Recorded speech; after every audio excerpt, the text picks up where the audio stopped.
Hi, today we're going to show you a demo of a dollar ring. So you want to get a dollar bill and turn it around, and you want to fold the top flat down. Be sure to crease it well.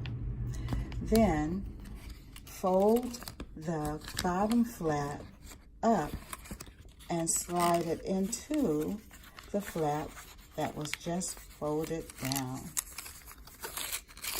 And again, creasing everything, making sure that it's flat. Okay, then you want to take the bottom flat and turn it up to match, to line up with the flap that you just tucked in, and crease everything correctly. At this point, we want to create our dollar. So on the left side, take and fold back the white border and the other border to create a dollar square. Then you want to mash that together. And to help the ring fit to a round finger, let's just wrap this around one time, creating a little curve. See?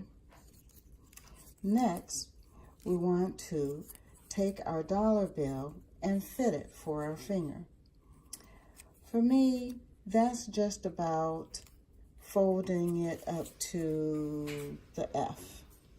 And make sure you have a good crease there. Next, you want to take your ring and line up that dollar square with the top. Roll it around until you can line it up with the top.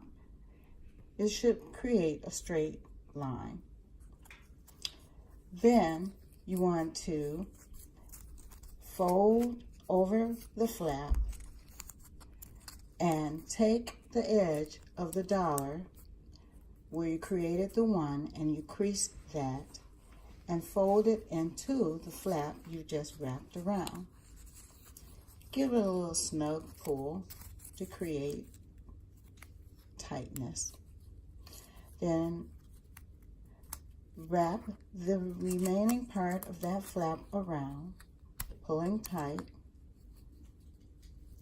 and take the top flap and tuck it in. If you push this a little, you'll see you have a little opening. Tuck the white border into that opening. Tuck it in, and there we have a dollar ring that might even fit my finger.